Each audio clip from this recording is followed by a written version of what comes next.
Mes chers amis, comme vous le savez, je suis toujours prêt à intervenir lorsque je suis informé de scandales qui touchent le monde politique. C'est ce que je fais aujourd'hui en prenant la parole pour vous faire une révélation particulièrement importante qui risque de faire trembler la campagne électorale et le monde politique. Comme vous le savez, dernièrement, nous avons appris l'existence d'un scandale sexuel au collège Saint-Michel à Bruxelles. Donc le collège Saint-Michel, ce n'est pas n'importe quel collège, c'est un collège particulièrement huppé qui a été fréquenté par les membres de notre famille royale. C'est la haute société qui peut, bien entendu, avoir accès à ce type d'établissement. Alors, scandale sexuel au collège Saint-Michel, nous dit RTL Info, 6 élèves exclus. Alors, ces 6 adolescents ont été exclus du collège pour avoir participé à un gangbang, donc ça c'est avoir des relations sexuelles en groupe, durant un voyage scolaire. C'était en fait une retraite spirituelle qui a été organisée en janvier dernier en Wallonie. Et alors ce gangbang aurait été organisé dans un dortoir, dans le dortoir des garçons de 4e secondaire. Donc cela concerne des jeunes âgés de 16, entre 15 et 16 ans. Alors, la jeune fille, qui était la seule fille à participer à ce gangbang, était, selon les informations, mais à prendre au conditionnel, elle serait, bien entendu, consentante. Il est difficile aujourd'hui de savoir si c'est réellement le cas, puisqu'on sait très bien que dans ce genre d'établissement, les familles sont particulièrement aisées, riches, et donc il est toujours possible de transformer aussi un viol, finalement, en relation sexuelle consentie, en fait. Toute la lumière devrait être faite là-dessus par la justice, bien entendu. Je fais confiance à notre système judiciaire. Alors, bien entendu, ça pose question parce que, bon, déjà, c'est choquant qu'il y ait un gangbang au sein d'un établissement scolaire aussi huppé, que cela concerne des jeunes âgés de 15 à 16 ans. Mais ce que l'on a constaté ces derniers jours, c'est une volonté vraiment flagrante de la direction d'étouffer cette affaire, de faire en sorte qu'on n'en parle pas. Alors, on peut comprendre que cela gêne, bien entendu, ce collège Saint-Michel particulièrement huppé et que cette mauvaise publicité n'est vraiment pas la bienvenue, mais peut-être qu'il y a derrière cette omerta quelque chose de plus grave, quelque chose de plus important, et vous verrez que c'est le cas. Nous avons été informés aujourd'hui par Sud Presse que la direction du collège Saint-Michel avait envoyé un courrier par mail aux familles des élèves demandant aux enfants la plus grande réserve face à une interpellation éventuelle de la part des journalistes. Ah, donc, ça veut dire que des journalistes tournent autour du collège Saint-Michel. Ça veut dire qu'il y a quelque chose que l'on gratte, que l'on essaie de savoir. Ça veut peut-être dire que certaines personnes sont impliquées, que ce n'est pas n'importe quel fils qui est concerné par ces faits. Pourquoi sinon demander la plus grande réserve et presque faire un blackout total par rapport à la presse et aux journalistes? Les faits sont connus.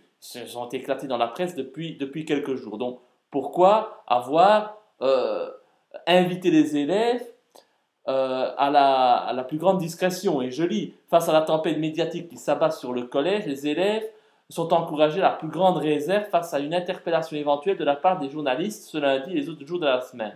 Et c'est Paul Demonge, qui est le directeur de l'établissement, qui dit avoir donné des consignes de communication vers les classes pour ce lundi. Il compte bien entendu sur le soutien des parents pour que le collège retrouve la qualité de vie qui doit nous unir. C'est un mail bien entendu qui indigne certains parents, c'est clair. Euh, Veut-on protéger une certaine élite? Vous savez très bien qu'en Belgique, l'élite est toujours particulièrement protégée. Je ne parle pas ici qu'il existe des réseaux pédophiles, je ne reviendrai pas sur cette question. Je parle simplement ici de la protection de certaines familles, protection des élites, de ces manipulations qui peuvent exister pour protéger certaines personnes. Ça, on le sait, ça existe. Il suffit de penser à la franc-maçonnerie, etc., etc. Enfin bon, je l'ai déjà démontré dans d'autres vidéos à l'occasion de d'autres discours. Alors, pourquoi une telle omerta? Pourquoi faut-il à ce point se taire? Nous avons appris aussi, via le soir, via Sud Presse, que la maman d'un des garçons qui a été exclu n'acceptait pas du tout la décision prise par la direction du collège Saint-Michel. Elle s'est plainte de manière très véhémente dans la presse sans bien entendu que son nom soit révélé. C'est très très important. La maman d'un garçon, pas n'importe qui, bien évidemment, vous allez voir de qui il s'agit, eh bien, cette maman, elle accuse même la fille qui a été, entre guillemets, victime de ce gangbang, d'être à l'origine de ce rapport sexuel multiple. Selon la mère de l'un des garçons, on peut lire ça dans Sud Presse, c'est la fille qui aurait été l'instigatrice de ce rapport sexuel groupé en répondant favorablement à une proposition avant de se lancer dans cette série de rapports sexuels. Et la mère va plus loin dans le journal, elle s'exclame dans Sud Presse en disant que cette fille est connue pour être nymphomane et dérangée. Nymphomane et dérangée. Cette mère en question, et cela m'a été confirmé par différentes sources, cette maman qui accuse cette fille d'être responsable de ce gangbang, c'est la ministre de l'Intérieur, Madame Joëlle Milquet. Ce n'est donc pas n'importe qui, c'est son fils qui est concerné par ce scandale sexuel au sein du collège Saint-Michel. On comprend mieux pourquoi aujourd'hui la direction du collège Saint-Michel demande à ce point à ses élèves et aux parents de prendre la plus grande discrétion, de se taire, de se muer dans le silence le plus total. Forcément, c'est le fils de la ministre de l'Intérieur qui est concerné par ce scandale sexuel particulièrement grave et choquant pour tous les parents que nous pouvons être. Donc, il faut toujours voir derrière un de tels faits, de tels appels au silence, quelque chose de particulièrement malsain. Lorsqu'il y a appel au silence, ça veut dire que l'on veut cacher certaines choses. Et clairement, dans ce cas-ci, on veut cacher que c'est le fils de Mme Milquet qui est concerné par ce scandale sexuel, mais pire, que Mme Milquet accuse la fille d'être responsable des faits. Traiter cette jeune fille de 16 ans d'être nymphomane et dérangée, c'est particulièrement choquant. Je sais que j'ai l'habitude, moi, d'être traité de fou par Mme Milquet, Mme Collins et autres, mais là, traiter une jeune fille de 16 ans de nymphomane et dérangée, c'est particulièrement choquant dans le chef d'une ministre aussi importante que Mme Milquet, surtout que Mme Milquet n'est pas n'importe qui. Elle est ministre de l'Intérieur, mais également ministre de l'égalité des chances. C'est elle qui, en mars 2014, souhaitait mettre sur pied un pacte pour l'égalité entre les hommes et les femmes. Alors, quand même, elle disait que cette égalité n'était pas encore réelle et qu'il fallait travailler. Je ne suis pas sûr que ce genre de comportement et d'accusation à l'égard de cette jeune fille contribue à améliorer l'égalité entre les hommes et les femmes. C'est également Mme Milquet qui, en septembre 2013, souhaitait plus d'éducation sexuelle à l'école. Ah, ça c'est clair que le fils Milquet, lui, il a pris ça au sérieux. Hein. Là, on y est vraiment allé à plein dedans, à fond dedans. L'éducation sexuelle, ça, sa maman le voulait, il l'a mis en pratique. Hein. Mais bon, c'est elle aussi qui disait que le corps de la femme lui appartenait lorsqu'elle voulait lutter contre la prostitution et autres, ou qu'elle s'offusquait par rapport au reportage qu'on avait pu voir de cette femme circulant dans certains quartiers de Bruxelles et qui était accostée, dérangée par certains hommes.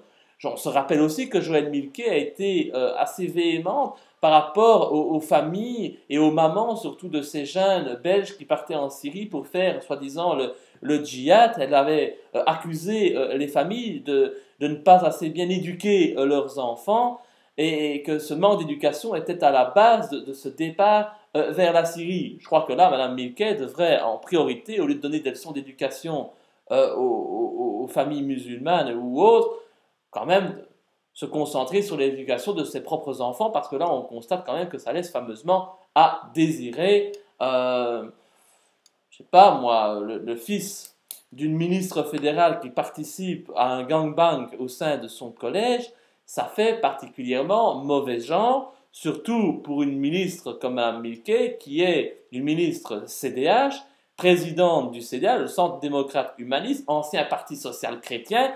Tout ça ne fait pas très catholique, hein, Joël? Donc, sincèrement, moi j'invite, et je ne veux surtout pas jeter l'opprobre sur le fils de Mme Milquet, mon but n'est pas d'attaquer un enfant. Ce que je voudrais, c'est qu'on fasse en fait la lumière, parce que je sais que les informations sont connues dans la presse, tout le monde sait qu'il s'agit du fils de Mme Milquet, tout le monde sait que dans la presse que c'est Mme Milquet qui aurait accusé clairement cette jeune fille d'être la responsable de ces faits, donc qui veut totalement dédouaner son fils et qui veut absolument que son fils soit réintégré au sein du collège Saint-Michel pour qu'il puisse passer ses examens. Tout le monde le sait. C'est un sujet tabou aujourd'hui dans l'ensemble des quotidiens. D'autres partis politiques sont au courant, dont le mouvement réformateur, je le sais de sources sûres, personne ne parle. Donc c'est qu'il y a quand même des choses à cacher. Donc moi je voudrais permettre à Mme Milquet de s'exprimer. Elle a peut-être commis une erreur, c'est possible. Lorsqu'on veut défendre ses enfants, eh bien, on peut commettre certaines erreurs, c'est humain, c'est normal. Mais là je pense que Mme Milquet doit faire la distinction entre son rôle de maman et son rôle de ministre de l'Intérieur. Moi je l'appelle à la plus grande transparence, qu'elle avoue la réalité, qu'elle s'explique si elle est réellement l'auteur de ses propos par rapport à la jeune fille. Je crois qu'il faut faire preuve d'éthique, de transparence dans la gestion de l'État, et cela passe également par la gestion de dossiers privés ou personnels, parce que voilà, là je pense que Mme Milquet s'est permise de s'exprimer à l'encontre de la jeune fille en la traitant de détraquée sexuelle. Ça pose question. Vous savez très bien qu'il pourrait très bien y avoir des pressions au sein de l'établissement. Si des choses nous sont cachées, est-ce réellement un gangbang consenti par la jeune fille? N'y a-t-il pas une question de viol là derrière? N'y aurait-il pas eu des arrangements financiers? Ça pose question. Donc je demande maintenant à la ministre de l'Intérieur, Mme Milquet, de faire preuve de la plus grande transparence et de s'expliquer sur ces faits connus de tous, mais qui sont aujourd'hui totalement censurés par les médias, par les directions des journaux. Alors quand on sait que la presse est subsidiée, bien entendu, eh bien, on comprend mieux pourquoi les journalistes ne se saisissent pas de cette question. Donc moi j'ai été informé de sources sûres, 3 sources différentes, donc je demande aujourd'hui que la plus grande transparence soit de mise et que l'on sache tout sur ce dossier qui frappe le Collège Saint-Michel et des enfants. Évidemment, cette problématique pose question. Le but n'est pas d'attaquer le fils de Mme Milquet. Bien évidemment, on n'attaque pas un enfant. Mais ça pose question parce que Mme Milquet devrait déjà respecter la séparation des pouvoirs, les ministres de l'Intérieur. Ça pose quand même question que, sous couvert d'anonymat, la presse permette à Mme Milquet, ministre, de démolir publiquement une jeune fille dans des journaux, une jeune fille qui pourrait éventuellement, s'il y a eu viol ou autre, on n'en sait rien pour le moment, qui pourrait éventuellement être plaignante à l'égard de son fils. Bon, on peut se demander si Mme Milquet ne veut pas manipuler l'opinion publique avec le soutien plein et entier de la presse que nous savons totalement subsidiée. On sait bien entendu que Mme Milquet décroche très facilement son téléphone pour contacter les rédactions des différents organes de presse en Belgique et qu'elle fait passer tout ce qu'elle souhaite. Hein. C'est connu dans le monde journalistique, politique, tout le monde le sait, personne ne le dit, mais bon voilà. Mme Milquet voudrait-elle utiliser ses fonctions de ministre pour pouvoir défendre de manière anonyme son fils dans la presse en démolissant cette pauvre jeune fille, en la faisant passer pour une détraquée sexuelle? Ça pose quand même une question, surtout que cette jeune fille n'a pas du tout la possibilité de se défendre, on ne lui a pas donné la parole, donc de facto la presse permet à Mme Milquet de décréter à l'opinion publique que cette jeune fille est une détraquée sexuelle. Ça pose de très très très très grosses questions, surtout par rapport à une mineure. Qu'est-ce que ça va engendrer pour cette jeune fille à long terme? On n'en sait rien.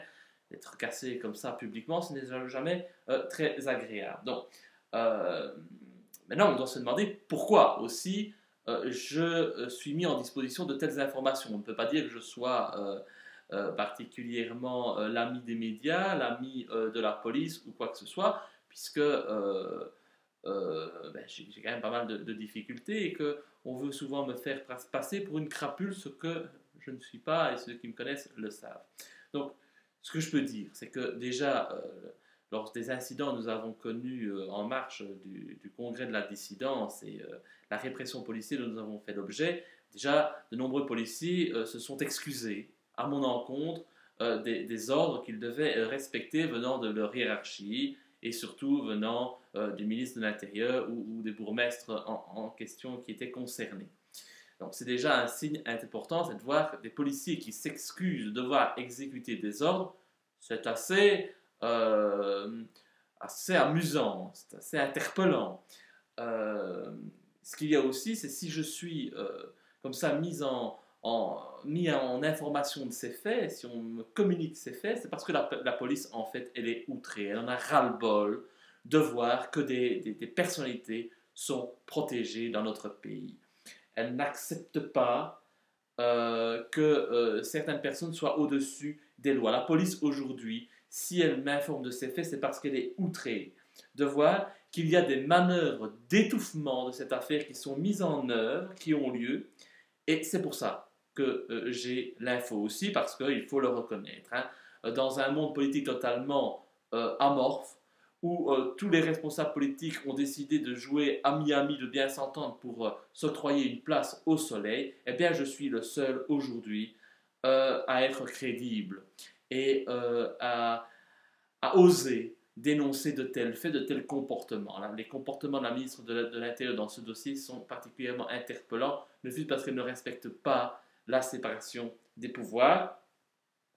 Et donc, c'est vrai qu'aujourd'hui, un avocat, des policiers comptent sur moi pour révéler ces faits et je me fais leur porte-parole de ce ras-le-bol du monde judiciaire, du monde policier, qui n'accepte plus que des faits, des affaires soient étouffées. On l'a déjà connu par le passé, on en connaît encore maintenant. Ils n'acceptent plus que des faits soient étouffés, que la vérité soit manipulée à ce point. Ils veulent que la justice soit faite, que chacun soit égal devant la loi. C'est exactement ce que je souhaite au sein de ces sociétés, qu'il n'y ait plus de passe-droit, qu'il n'y ait plus de parvenus, qu'il n'y ait plus de personnes qui se sentent au-dessus des lois, une véritable égalité, une justice pour tous. C'est ce que je défends et donc c'est ce que j'espère qui va pouvoir être mis en œuvre aujourd'hui. J'appelle la ministre à se reprendre, à se ressaisir et à faire preuve de la plus grande transparence.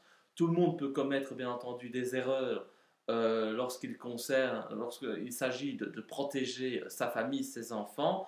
Mais là, il faut que Mme Milquet fasse la distinction entre la ministre de l'Intérieur qu'elle est et la maman qu'elle est. Et il ne faut surtout pas que la ministre de l'Intérieur se serve de la presse pour dédouaner son fils d'éventuelles infractions ou crimes qui auraient été commis, parce que là, c'est véritablement outrepasser ses fonctions, c'est profiter de son titre, de son poste, pour permettre à des membres de sa famille de s'en sortir ou d'avoir des passe-droits, des facilités, d'échapper éventuellement à des poursuites judiciaires. Donc ça, je demande maintenant, par rapport à ces faits qui sont tus par l'ensemble des médias, alors qu'ils savent, je demande la plus grande transparence par rapport à ces faits. Je demande à la ministre de l'Intérieur de s'expliquer et de dire ce qui s'est réellement passé. Je pense que tout le monde sortira grandi de cette histoire en optant pour la vérité, la justice et surtout la transparence, des mots qui malheureusement existent trop peu en politique.